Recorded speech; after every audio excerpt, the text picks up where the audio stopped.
এই যে সরু গলি যেটার কথা হচ্ছিল, আর ওই ওপরের ওই জায়গাটাতে এখানেও উনি কাজ করেন। গুলিতে খুব মাটির সমস্যা। 1 মাসের ওপর হয়ে গেল, এখানে মাটি আমরা কোনো রকম ভাবে পাচ্ছি না। ফলটাই তো কষ্টের কপাল।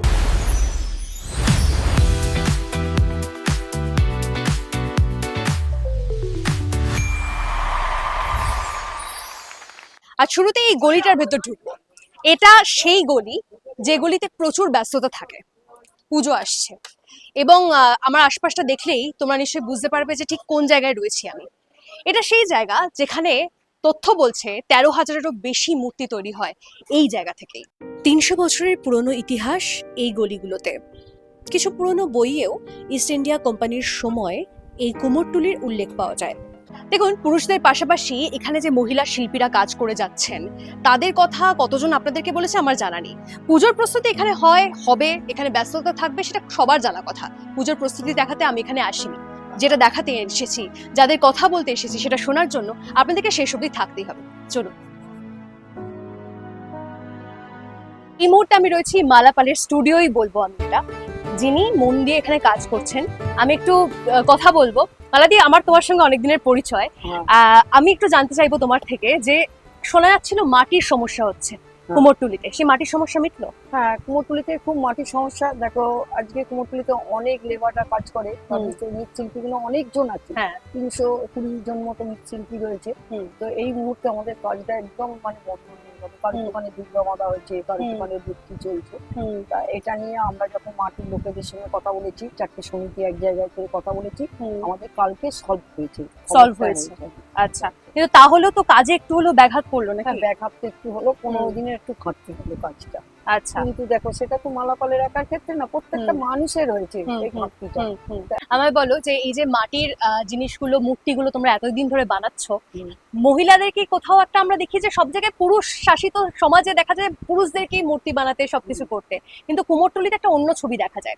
আমি দেখেছি যে যারা যারা এই কুমোরটুলি ওড়ে যায়, মানে যারা ছবি করে বা যারা ভিডিও করে, তারা পুরুষদের কথা তো বলে, কিন্তু মহিলাদের কথা অতটাও কি হয় না? হয়তো মহিলাদের কথাটা এখন বেশি খুব একটা বলে না, কারণ দেখো, আমার যখন 14 বছর বয়স, তখন তো আমি এই লাইনে এসেছি। তখন এখানকার লোকেরা বলছিল যে মেয়েরা এখন দোকানে কাজ করবে। আমার বাবাও বলেছিল যে এখানে লেবাররা কাজ করে, তাদের সঙ্গে আমাদের ঘরের মেয়েরা কাজ করবে। তো বাবা 85-এ মারা যায়। 86-এ আমি হ্যান্ডিক্যাপ মিউজিয়াম দিল্লিতে চান্স পাই। আচ্ছা, তা ওখান থেকে আমার অনেকগুলো পরিশ্রম 6 মাসে, মানে 2015 থেকে মনে করে কাটিয়ে দিয়েছি। ওখান থেকে মালাপাল হয়ে এসে তবে এখানে মালাপাল। আর মালাপালের নামে সবাই জানে। তুমি এখন এই যে সমিতি রয়েছে বা তার মধ্যে অন্যতম, সমিতির সঙ্গেও ইনভলভ রয়েছে। নিজের দুটো আর্টের স্কুল রয়েছে, মালাপালের পাঠশালা। এবার দেখো, তোমাদের মতো যারা আছে, পেজ মিডিয়া আসছে, সকলের সঙ্গেই পরিচিতি। আর তুমি শুধু একা নয়, তোমার আশেপাশে আরো অনেকজন রয়েছে যারা মহিলারা এখানে কাজ করে। মহিলারা আমাকে দেখে অনেক সাহস পেয়ে গেছে, আর এখন আর সেই বাধাটা নেই। কিন্তু আমি এটা মনে করি, দেখো, আমরা তো এখানে এসেছি কাজের জন্য, আর আমি কিন্তু মহিলা শিল্পীদের কথাই বলবো। চাইনা পাল আছে, কাকুলি পাল আছে, এরা যেন উন্নতি করতে পারে, আর এরা আমার মতোই হয়ে উঠেছে। আশেপাশে গেলে দেখা হবে তাদের সাথে, কথা হবে, হয়তো একটু একটু কথা হতে পারে। যেমনি ধরো, মালাপালের কাছে আজকে এত লোকজন আসছে, এত খবর সমস্ত টিভি আসছে, কিন্তু আমি তো এশিয়ান পেইন্টস নিয়েছি। এটা তো আমার একটা নাম থাকবে। একদম। তুমি তাও কোথায় কোথায় পুজোর ঠাকুর, থিমের ঠাকুর করো? পুজোয় একটা দেখো, কোলাঘাট আছে, খুব নাম করা পুজো, ওইখানে বড় ঠাকুরটা করছি। আর এখানে যে যত সব নাম করা নামি দামি যেগুলো আসছে, ধর লেবুতলা পাহাড়, এগুলো হচ্ছে নিচে। ওপরে তো পুজো একটা ঠাকুর হয়, নিচে একটা ঠাকুর থাকে, ওগুলো বেশিরভাগই আমার কাছে। আচ্ছা আচ্ছা, বেশ, ঠিক আছে, তুমি কাজ করো, তাহলে আমি আরেকটু ঘুরি এখানে। কবে থেকে এই মূর্তি বানানো বা পুজোর প্রচার শুরু হলো সেটার উত্তর জানতে গেলে আমাদের হয়তো 300 বছর আগে চলে যেতে হবে, তাও শহর কলকাতা নয়। শুরুয়াতটা ছিল কৃষ্ণনগরে। সেখানে রাজা কৃষ্ণচন্দ্রের আমলে এই দুর্গা পুজো, মাতৃমূর্তি, প্রতিমা, এই সমস্ত কিছুর পুজো, সবটার এই প্রচলনটা শুরু হয়, আরো বেশি বেশি করে পুজোর প্রচলন শুরু হয়। কুমোরপাড়ায় মাটির সমস্যা থেকে মেয়ে হয়ে শিল্পীদের পাড়ায় টিকে থাকার লড়াই দেখুন তো, তাদের জীবনযাত্রা, তাদের গল্পগুলো আপনাকেও মোটিভেট করে কিনা। আসলে কি বলুন তো, দুর্গা প্রতিমার গল্প, দুর্গা মূর্তি বানানোর গল্প বলতে বলতে মহিলারা যখন মূর্তি বানাচ্ছেন সেটা বলতে আরো বেশি করে ভালো লাগে। যখন প্রচুর পুরুষদের নামের ওই প্লেটের পাশে মহিলাদের নামটা যখন জলজল করে, ভালো লাগে। সেরকমই আরো একজনকে পেয়ে গেছি, কাকুলি পাল। তার সঙ্গে একটু কথা বলবো। এটা কাকুলিদির একটা ছোট্ট স্টুডিও, আমি স্টুডিওই বলবো এই সমস্তটাকে। কাকুলিদি, তুমি কতদিন ধরে এই কাজের সঙ্গে যুক্ত? আমি 2003 সাল থেকে যুক্ত। 2003 সাল, মানে অনেক বছর মাঝখানে কেটে গেছে। আচ্ছা, এই যে আমি যেটা বলছিলাম শুরুতেই, যে যখনই কেউ আসে কুমোরটুলির ভিডিও করতে, আমরা দেখি যে পুরুষরা মূর্তি বানাচ্ছেন। আমি দেখছি যে তুমিও যেখানে কাজ করছো, মানে তুমি যেখানে তোমার স্টুডিও রয়েছে, সেখানেও তোমার আন্ডারে বলবো যে অনেক পুরুষরা কাজ করেন। কিন্তু এই যে মহিলারা 2003 সাল থেকে কাজ করছে, এই ব্যাপারটা মনে হয় অনেকটা অজানা। এই যে তুমি কাজ করছো, কোনো সমস্যার মধ্যে পড়তে হয়েছে কখনো? কখনো বলতে হয়েছে, শুনেছো যে মেয়ে তো পারবে না, এরকম ধরনের জিনিস? না, সে ধরনের না, কিন্তু হ্যাঁ। আমি তো পরিস্থিতি চাপে পড়ে হ্যাঁ মানে নাবা। হ্যাঁ। কারণ হচ্ছে 2003 সালে আমার হাজবেন্ড ব্রেন স্ট্রোকে মারা যায়। আচ্ছা আচ্ছা আচ্ছা তখন আমার ছোট ছোট দুটো বাচ্চা, একটা 1 বছরের, একটা 7 বছরের। আচ্ছা। তো সেই থেকেই আমার মানে আমাকে তো বাচ্চা দুটোকে বাঁচাতে হবে যে হুম, করেই হোক। হুম। আমার দেওর, ভাসুর, শ্বশুর কেউ নেই। হুম। তো সেই পরিস্থিতির চাপে পড়ে আমার কাজ শুরু ঠাকুর করা। তৈরির কাজ শুরু করা। তুমি শিখলে কিভাবে? ওনাদের থেকে শিখেছিলে? আমার এটা মেন কারিগর। আচ্ছা ইনি অন্তত 22-23 বছর কাজ করছেন। আচ্ছা আচ্ছা। আমার বাবা শিল্পী, হুম। মামার বাড়ি সব শিল্পী কৃষ্ণনগর। হ্যাঁ। আর আমাদের রক্তটাই শিল্পী আছে। আচ্ছা, রক্তেই শিল্পী সত্তা রয়েছে, সেই কারণেই হয়ে যায়। আচ্ছা, এই এই কাজ করে জীবনযাপন করতে সমস্যা হয়? কপালটাই তো কষ্টের কপাল। এইবার সে তুলনায় আমি ঠাকুর তৈরি করে ঠিকই আছে মোটামুটি। হুম। কষ্ট তো আমাকে করতেই হবে, হ্যাঁ হ্যাঁ। কিন্তু সে তুলনায় ঠিকই আছে। আচ্ছা, আর ঠাকুর কি তুমি ওই জায়গাটাতে যেখানটা দেখলাম তোমাকে? ওইখানে থাকি, হ্যাঁ। উপরেও ঠাকুর তৈরি হয়। আচ্ছা, পাঁচ বাজারে গোডাউন নিয়েছি হ্যাঁ। ওখানেও।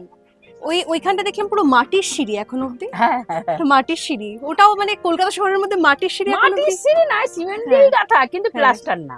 আচ্ছা, দেখে মনে হয় একদম মাটি দিয়ে মাটির, বানানো। হ্যাঁ। হ্যাঁ সেই অনেক দিনের হ্যাঁ। আগেকার হ্যাঁ, করা, যা হ্যাঁ। তিনারা যা করে গেছেন তাই আছে। ওরকমই রয়েছে। ঠাকুর তৈরি হয়। আচ্ছা, ওপরেও ঠাকুর তৈরি হয়। এই যে সরু গলি যেটার কথা হচ্ছিল, এরকমই সরু গলির ভেতরেই যাদের সঙ্গে কথা হচ্ছিল, তারা শিল্পীরা থাকেন। আর আমি যে কথাটা বলছিলাম অনেকটা মাটির সিঁড়ির মতো দেখতে, ঠিক এই জায়গাটা একদম পুরনো গ্রামের বাড়ি যেরকম হয়, মাটির বাড়ি অনেক সময় দেখা যায়। আমি খুব কমই গেছি, কিন্তু দেখেছি, দেখতে অনেকটা ওরকম। আর ওই ওপরের ওই জায়গাটাতে, মানে উনি যেটা বলছিলাম, ভেতরটায় যাব না, জাস্ট ওই জায়গাটাতে, ওপরটাতে, ওখানেও উনি কাজ করেন। ওপরে আমি যাব না, কারণ পারমিশন নিইনি আমি, শুধুমাত্র এই জায়গাটা দেখানোর পারমিশন নিয়েছি, শুধুমাত্র এই জায়গাটাই দেখাচ্ছি। শিল্পীদের বাড়ি, সেটাও দেখিয়ে দিই। বাংলার ঐতিহ্যের পথ চলা এই কুমোরটুলি ছাড়া অসমাপ্ত, আর কুমোরটুলি ওনাদের ছাড়া। শুধুমাত্র তাই নয়, পুজোর গল্প তো অনেক শুনছেন আপনারা, কিন্তু তার পাশাপাশি অনেকেই জানেন আপনারা যে এখানে প্রচুর ফরেনার্সদের ভিড় হয়। এই একই জিনিস তারা দেখতে আসেন, শিল্প দেখতে আসেন, শিল্পীদের দেখতে আসেন, সামনে থেকে কিভাবে মাটির মূর্তি তৈরি হচ্ছে সেটা দেখতে আসেন। অবশ্যই বলা যেতে পারে আরো একটা ঐতিহ্যবাহী রাস্তা এটা। আর সেখানে আজকে আমরা যাদের খোঁজ করছি তারা মহিলা শিল্পী। আমরা আরো একজনের স্টুডিওতে রয়েছি, এবং এখানে দেখা যাচ্ছে যে আর কিছুদিন পরে দুর্গাপুজো, কিন্তু মাটির অভাব, এটা আমরা খবর শুনেছিলাম। মাটির অভাব কতটা সেটা মনে হয় এখানে এসে দেখলে বোঝা যাচ্ছে, কতটা সমস্যা হচ্ছে। সমস্যা তো প্রচন্ডই হচ্ছে, মানে আমাদের 1 মাসের উপর হয়ে গেল এখানে মাটি আমরা কোনো রকম ভাবে পাচ্ছি না। হ্যাঁ মতো আমাদের যারা কাজ করছে, হ্যাঁ, আমাদের যারা সহকর্মী, তাদেরকে আমরা ঠিক মতো কাজের যোগান দিতে পারছি না। অনেকেই আছে যারা বাড়িতে চলে গেছে, আবার অনেকেই রয়েছে যেমন আমাদের এই খড় বাঁশ, এই দড়ি, এইসবের কাজ আপাতত 1 মাস ধরে এইগুলো করা হচ্ছে। এখান থেকে তো বাইরেও, মানে বিদেশেও মূর্তি হ্যাঁ, যায়। এবং দেখুন এই খবরটা মোটামুটি এখন নেট দুনিয়ার মাধ্যমে, সংবাদ মাধ্যমের মাধ্যমে অনেক জায়গাতেই খবরটা চলে গেছে। তো সেই জন্য আমাদের অর্ডার পত্র অন্যান্য বছরের তুলনায় এখনো সেরকম আমাদের অর্ডার পত্রও আসছে না। বায়নাও এবছর সেই রকম পরিমাণে আসেনি, মানে খুব প্রায় আসেনি বলতে গেলেই চলে। আচ্ছা, আর আমি একটু তোমার ব্যাপারে জানতে চাইবো, সেটা হচ্ছে যে তুমি এই কাজটার সঙ্গে যুক্ত হলে কেন? মানে আমি আগের বারেও শুনেছিলাম যে তুমি এডুকেশনালি অনেকটা কোয়ালিফাইড, স্টিল কেন এই কাজটা? মানে এইটা একরকম ভাবে বলতে গেলে ছোটবেলায় যেরকম দেখেছি, আমাদের তো এটা পারিবারিক এটা শিল্প, পারিবারিক ব্যবসা। তো ছোটবেলায় ভাবিনি যে কখনো বড় হয়ে এই কাজের সঙ্গে যুক্ত হবো। জানতাম বড় হবো, হয় পড়াশোনা করে চাকরি করব, কি বিয়ে হয়ে যাবে, কিন্তু ভালোবাসা তো যেটা ভালোবাসা, প্যাশনটাই পরে মানে প্রয়োজনের খাতিরে সেটা প্রফেশন হয়ে গেছে। তো হয়ে এসেছিলাম যেহেতু বাবা অসুস্থ হয়েছিলেন, তার পরবর্তীতে বাবা আমার মারা গেছেন, আমার দাদা ছিলেন তিনিও মারা গেছেন। এখন সম্পূর্ণ কাজের দায়ভারটা পুরো আমার। আর আনুমানিক তাও কতগুলো মূর্তি বানানো হয় মানে বছরে, সারা বছর ধরে? তো আমাদের বাঙালিদের তো, হিন্দুদের তো 12 মাসে 13 পার্বণ, যেরকম অর্ডার আসে সেই অনুযায়ী আমাদের কাজ চলে। আচ্ছা, বেশ, ঠিক আছে। আমি আশা করব যে মাটির সমস্যা মিটুক, তোমাদের কাজ আরো স্মুথলি এগোক, তাহলে আমাদের সকলেরই ভালো লাগবে। আর মহিলা শিল্পীদের খোঁজ করতে করতে আরো একজনের কাছে, যে শুধুমাত্র শিল্পী তা তো আছেই, তার পাশাপাশি এই একটা চায়ের দোকান যেটাতে অভিনবত্বের ছোঁয়া রয়েছে, সেটাকেও সামলাচ্ছে। তোমার নামটা একটু বলো, আর একটু বলো যে কতদিন ধরে কাজটা করছো। আমার নাম মানুপাল। আর এইটা আমার স্বামীর দোকান, কিন্তু আমি ওনাকে সাহায্য করি। দোকান পুরনো হচ্ছে 42-43 বছরের পুরনো, আর এই নতুন করে হয়েছে 2020-তে। এই যে মাটির মূর্তি করা, আমরা তো দেখতে পাই চারিদিকে যে বিশেষত ছেলেরা পুরুষটাই করে থাকে, সেখানে মহিলা হয়ে কাজ করা, এটা কিভাবে শুরু করলে?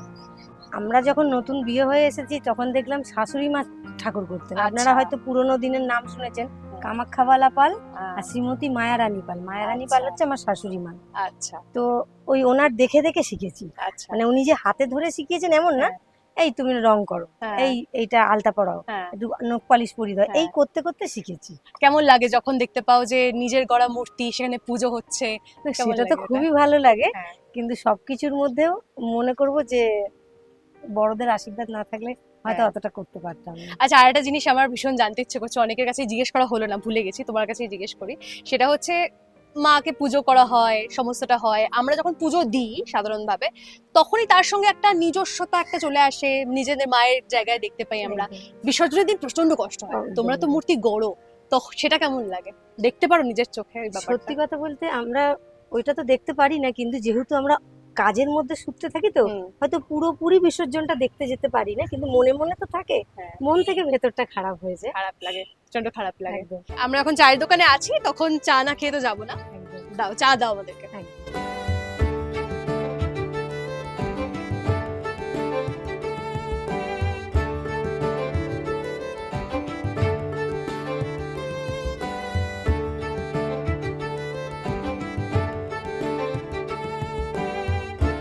বাঙালি হিসেবে আমার আপনার মনে হয় একটাই চাওয়া, যে শিল্প বাঁচুক, শিল্পীরা বাঁচুক, তারা ভালোভাবে কাজ করতে পারুক। এটুকু আশা করে মায়ের আগমনের জন্য, মায়ের আসার জন্য আমরা আশা করে থাকবো, অপেক্ষায় থাকবো, এবং প্রস্তুতি চলছে। আর নতুন করে কিছু বলার নেই, দেখা হচ্ছে পরের ভিডিও।